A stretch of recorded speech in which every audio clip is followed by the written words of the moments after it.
I knew her. We'd grab coffee sometimes, chat about work, about life. She even confided in me about her boyfriend problems. Little did I know, I was the boyfriend problem. My husband's mistress. And let me tell you, the revenge I took. Unforgettable. My name is Sarah, and until about 6 months ago, I thought I had it all. A loving husband, Mark, a beautiful home nestled in the quiet suburbs of Oakwood, and a fulfilling career as a graphic designer at a boutique agency downtown.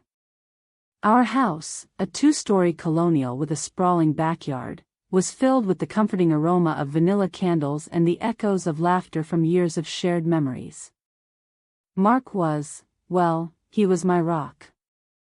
We'd been together for 10 years, married for 7. He was a successful lawyer at prestigious Harrington and Stern, driven and ambitious, but also incredibly kind and supportive. Or so I thought. He was the kind of man who'd bring me flowers, just because, who'd patiently listen to my endless design woes, and who'd always, without fail, make me laugh until my sides hurt. Then there was Emily.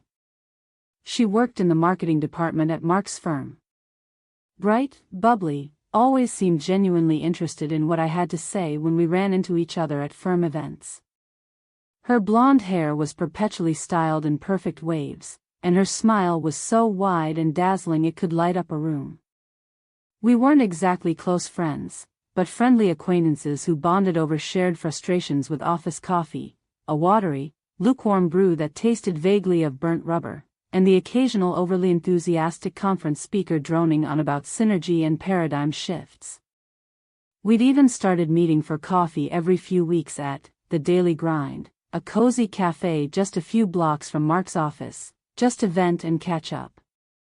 I genuinely liked her. Looking back, the naivete is almost embarrassing, a sting of self-reproach that lingered like the bitter aftertaste of day-old coffee. The first sign that something was amiss was subtle, a barely perceptible tremor in the foundation of our seemingly perfect life. Mark started working late more often. Big case, he'd say, rubbing his tired eyes, the circles beneath them growing darker with each passing week. Gotta put in the hours. I understood. I'd been there myself during project deadlines, fueled by caffeine and sheer willpower, sacrificing sleep for the sake of a perfect design. But then came the weekend workshops, the vague excuses about needing to be available for clients, the muted phone calls taken in the hallway with a hushed voice. He became distant, less affectionate. The warm, lingering hugs were replaced with perfunctory pecks on the cheek. Our conversations dwindled into clipped exchanges about schedules and grocery lists, devoid of the intimate details and shared jokes that had once filled our evenings. The silence in the house grew heavier, punctuated only by the ticking of the grandfather clock in the hallway, each tick a metronome counting down the death of our marriage. I tried to talk to him, to express my concerns. Mark, I'd say, reaching for his hand, only to have him pull away subtly, I feel like we haven't really connected lately. Are you okay? But he'd just brush me off, telling me I was being paranoid, that he was just stressed. You're imagining things, Sarah, he'd say, his voice laced with a weariness that I now recognize as guilt. This case is really demanding, that's all. You know I love you. But the words felt hollow, empty promises that echoed in the growing emptiness between us. My gut screamed something was wrong, a primal instinct warning me of impending danger. I started paying closer attention, becoming a detective in my own life, searching for clues in the mundane details of our daily routine. I noticed the new cologne he was wearing, a musky scent that I hadn't bought him and that didn't smell like him. The way he'd jump when his phone buzzed, his eyes darting nervously around the room before he excused himself to take the call in private. The almost imperceptible flinch when Emily's name came up in conversation, a flicker of guilt that he couldn't quite mask. The breaking point came during a company gala, an annual black tie affair held at the opulent Grand Ballroom downtown. I was mingling with some of Mark's colleagues, forcing a smile and making small talk, when I overheard a snippet of conversation that shattered my world. "Mark and Emily looked cozy on the dance floor last night," someone whispered, followed by a knowing chuckle. "He's got it bad. Everyone's talking about it." My blood ran cold, turning to ice in my veins. The room seemed to spin, the music fading into a distant hum. I excused myself, feeling a wave of nausea wash over me, and searched for Mark, my heart pounding in my chest like a trapped bird. I found him by the bar, laughing with Emily, his hand resting casually on the small of her back. I confronted him, my voice trembling. With a mixture of anger and fear. "Mark, can we talk? Now?" He denied everything, of course, his eyes widening in feigned innocence. Said they were just colleagues, that the rumors were ridiculous, that people were just gossiping. But I saw the truth in his eyes, the blatant lie that hung between us like a suffocating cloud. The lie tasted like poison on my tongue, a bitter, metallic flavor that I knew I would never forget. That night, after he'd fallen asleep, his breathing heavy and even, I did something I never thought I was capable of. I went through his phone. The guilt gnawed at me, a moral compass spinning wildly out of control, but the need to know the truth outweighed my reservations. It was password protected, but desperation fueled me, overriding my sense of right and wrong. After several failed attempts, trying birthdays, anniversaries, and even our dog's name, I tried our anniversary date. It unlocked, the screen illuminating my face with a cold, accusatory glow. And there it was. A string of messages, explicit and undeniable, between Mark and Emily. Photos, declarations of love, plans for secret getaways to romantic destinations I had only dreamed of visiting with him. The words swam before my eyes, blurring into a chaotic jumble of betrayal and deceit, each one a dagger twisting in my heart. "I can't stop thinking about you," one message read. "I can't wait to be with you," another confessed. "You make me feel alive again," a third declared. Each message a testament to the depth of their affair, the casual cruelty of their deception. I felt numb, as if my body had been drained of all feeling. Then, the numbness gave way to a wave of furious anger, a burning rage that consumed me from the inside out. Finally, the anger subsided, leaving behind an ache of utter, devastating heartbreak. The world I thought I knew crumbled around me, shattering into a million pieces. The man I had built my life with, the man I had trusted with my heart, was a liar, a cheat, and a betrayer. And the woman I had considered a friend, a confidant, was his accomplice, complicit in his betrayal. The rage that consumed me was unlike anything I'd ever experienced. I wanted to scream, to break things, to inflict pain, to lash out at them both with the full force of my fury. But I knew that wouldn't solve anything. It would only make me look irrational, emotional, and weak. I needed to do something, something calculated, something unforgettable. I needed to make them pay for the pain they had caused me. That's when the idea sparked. It started as a flicker, a tiny ember of hope in the darkness, a fragile seed of revenge planted in the fertile ground of my anger. But it quickly grew into a roaring fire, fueled by my pain and fueled by my determination. I wouldn't yell, I wouldn't scream, I would outsmart them. I would play their game, but I would play it better. The first step was gathering information, becoming a spy in my own home. I played the part of the oblivious wife to perfection, showering Mark with affection, asking him about his work, feigning interest in Emily's projects. "How's that big campaign coming along, honey?" I'd ask, forcing a smile. "Emily seems really excited about it." Meanwhile, I was meticulously documenting everything, collecting evidence like a seasoned investigator. Their lunch dates, gleaned from his calendar and confirmed by discreet inquiries. Their late-night meetings, tracked by his phone's location data. Their weekend workshops, exposed through carefully placed questions and subtle probing. I even managed to snag photos of them together, holding hands, kissing, oblivious to the world around them, during what he thought was a clandestine lunch date. My graphic design skills came in very handy. I cropped, enhanced, and sharpened each image, transforming blurry snapshots into damning evidence. Next, I started subtly manipulating the situation, like a puppeteer pulling strings from behind the curtain.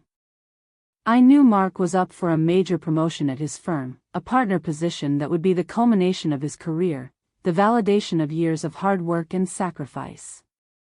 And I knew that Emily's marketing campaigns were crucial to his success, the key to attracting new clients and boosting the firm's bottom line.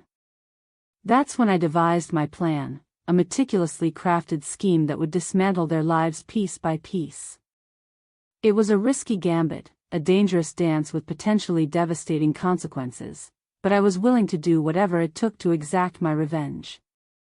First, I went to Emily and, in the guise of wanting to support her, offered to help her with a presentation she was giving to a large potential client, a Fortune 500 company that could make or break the firm's year.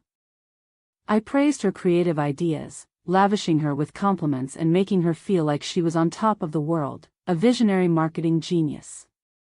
Then, with carefully crafted suggestions, subtly disguised as help. All advice, I steered her presentation in a direction that, while innovative, was also completely off-brand for the firm. Think neon colors and Comic Sans on a law firm's presentation, a jarring clash of aesthetics that would undermine her credibility and make her look utterly unprofessional. The type of creative license you take when you know you have your boss in your pocket and don't care about professional norms anymore. I knew Mark wouldn't see it until it was too late. He was so blinded by whatever he thought he had with her, that he wasn't going to see that she was tanking her credibility as a serious professional. He was so enamored with her, so blinded by lust, that he couldn't see the forest for the trees. Then, I targeted Mark's promotion. I knew his boss, Mr. Harrison, a stern, old-fashioned man who ran the firm with an iron fist, valued loyalty and discretion above all else. I also knew Mr. Harrison had a very old-fashioned view of marriage, a rigid belief in the sanctity of the institution and the importance of maintaining a respectable public image. So, one evening, after one of Mark's supposed late nights at the office, I accidentally bumped into Mr. Harrison at the Oakwood Tavern, a dimly lit bar favored by the town's elite. I pretended to be distraught, my eyes red and swollen, confiding in him about my suspicions about Mark's infidelity. I didn't give details, just vague hints about a younger woman at the firm and how worried I was about the impact on Mark's career and reputation. I played the part of the wronged, worried wife to perfection, drawing upon my years of acting experience in high school plays. I even shed a few well-placed tears, allowing my voice to crack with emotion. I knew Mr. Harrison would put two and two together. He was a shrewd man, and the whispers about Mark and Emily had undoubtedly reached his ears. I simply planted the seed of doubt, letting him draw his own conclusions, allowing his own prejudices and assumptions to fill in the blanks. Finally, the piece de resistance. The day of Mark's promotion announcement, the day that was supposed to be the culmination of his dreams, I sent an anonymous email to every single employee at the firm, from the senior partners to the mailroom clerk. Attached were all the photos and messages I had collected, meticulously organized and presented in a visually stunning, albeit devastating, slideshow. The subject line? The truth about Mark and Emily. It was a masterpiece of digital sabotage, a carefully crafted exposé that would expose their affair to the entire world. The fallout was immediate and spectacular, a nuclear explosion that obliterated their careers and reputations. Mark's promotion was rescinded, his dreams of partnership dashed against the rocks of his own infidelity. Mr. Harrison, furious about the scandal and the potential damage to the firm's reputation, publicly dressed him down during a partners' meeting, humiliating him in front of his colleagues and peers. Emily's presentation was a disaster, a cringeworthy spectacle that left the potential client unimpressed and deeply skeptical of the firm's competence. Her credibility was shattered, her reputation tarnished beyond repair. She was quietly let go a week later, escorted out of the building by security guards, her career in shambles. I watched it all unfold from afar, like a general observing the battlefield after a successful campaign, with a cold, detached satisfaction. The look on Mark's face when he realized what I had done, the sheer horror and disbelief, it was worth every sleepless night, every tear, every moment of pain. He tried to talk to me, to apologize, to explain, to beg for forgiveness. But I wouldn't listen.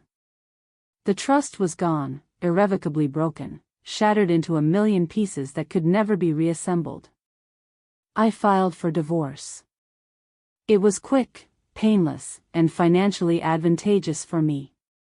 I walked away with half of everything, including the house, the symbol of our failed marriage. He was left with nothing but his ruined reputation, a mountain of legal fees, and a very angry ex-mistress who blamed him for everything. Karma, as they say, is a bitch. And I was more than happy to be her messenger, delivering justice with a smile on my face.